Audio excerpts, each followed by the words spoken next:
Assalamualaikum warahmatullahi wabarakatuh. Bismillah, alhamdulillah, wassalatu wassalamu ala rasulillah wa man tabi'ahu wa wala, amma ba'd. Sidang penonton yang dirahmati Allah SWT, ibu-ibu, ayah-ayah, anak-anak, remaja-remaja dan belia-belia negara, selamat pagi diucapkan di hujung minggu yang penuh dengan perancangan, pastinya akan menghasilkan satu suasana yang menggembirakan. Pada pagi ini, kita dalam satu slot motivasi pagi di TV3, yang mana saya akan membicarakan satu topik yang sangat relevan dalam kehidupan kita sebagai manusia. Maafkan saya. Tajuk yang ringkas untuk diungkapkan di bibir kita, tetapi membawa erti yang sangat besar. Kerana tanpa kemaafan, apa erti kehidupan? Ibu-ibu, ayah-ayah, anak-anak, remaja dan belia yang dirahmati Allah, dalam hidup ini kita kerap melafazkan perkataan maaf. Tetapi apa yang dikehendaki dengan maaf? Itu yang ingin kita sama-sama bincangkan.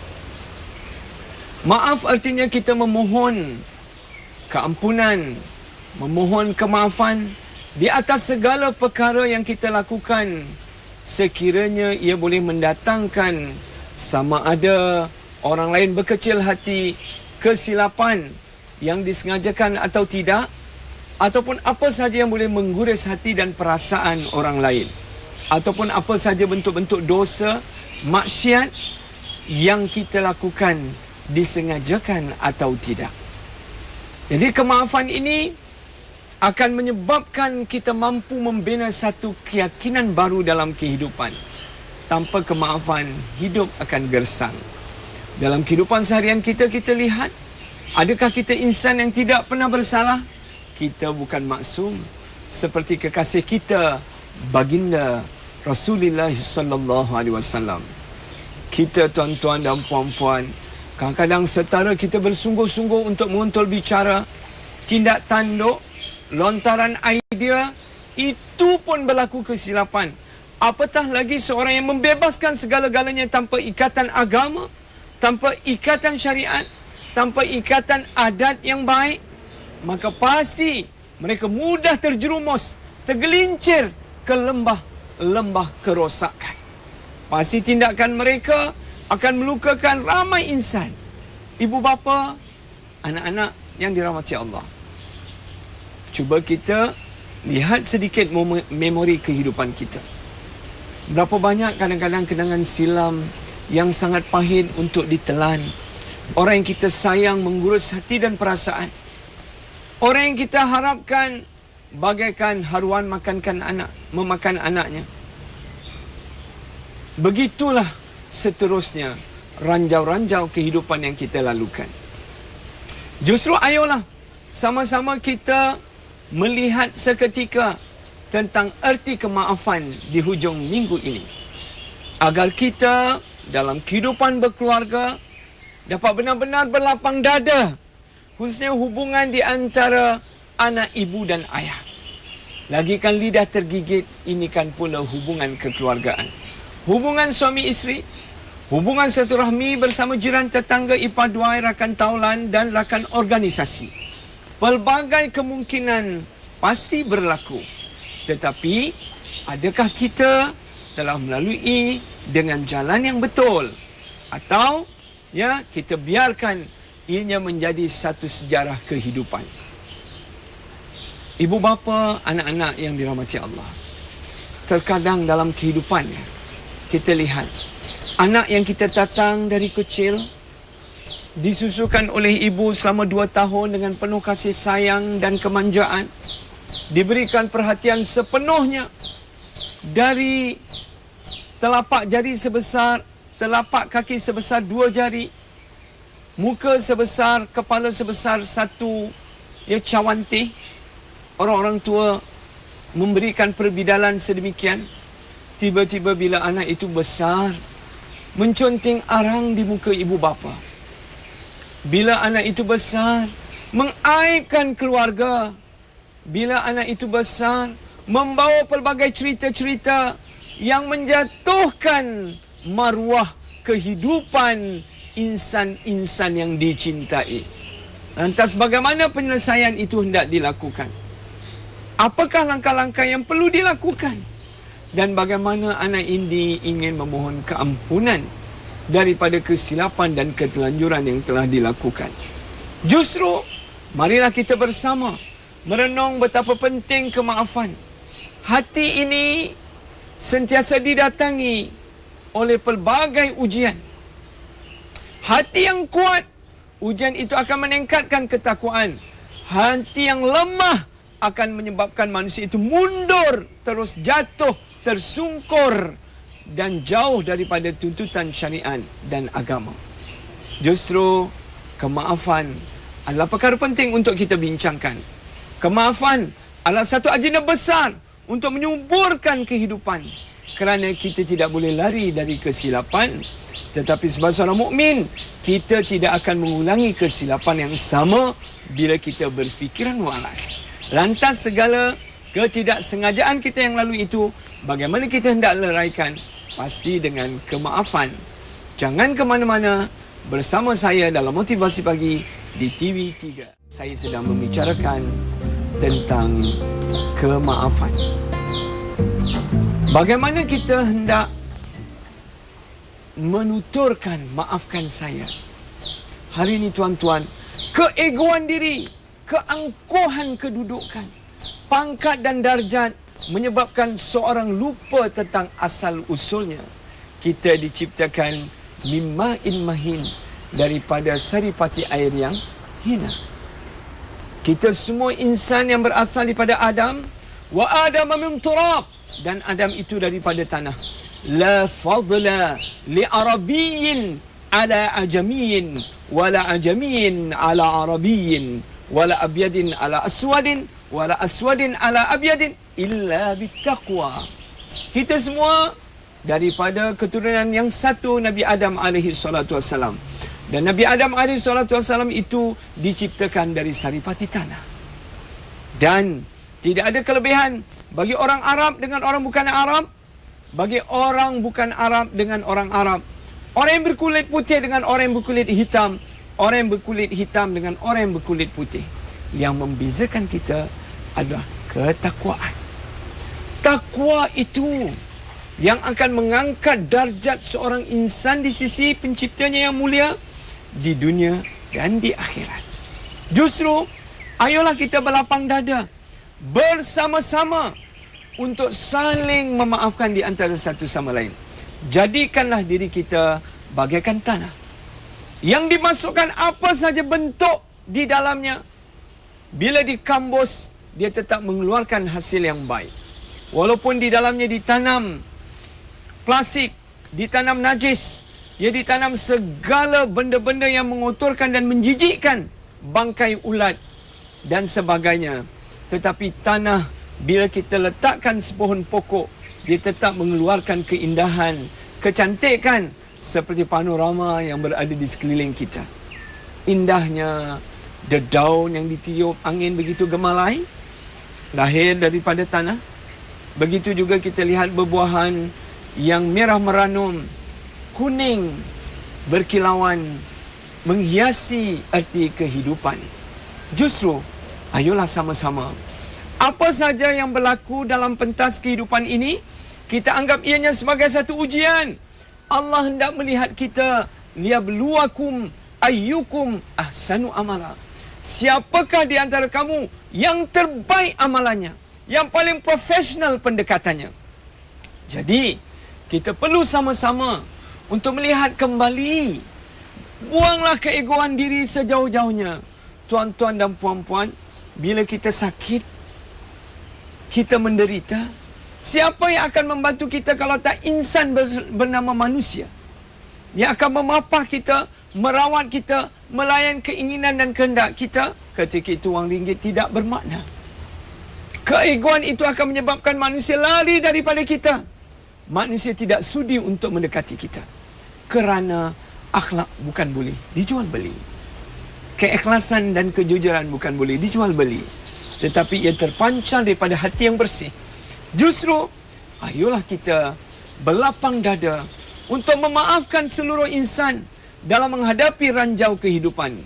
Kerana tuan-tuan dan puan-puan, orang yang hati nuraninya bersih, pemikiran yang jernih, fizikal yang sempurna, keimanan dan ketakwaan yang sentiasa disuburkan, memang berusaha untuk menjauhkan diri pada dosa dan nista.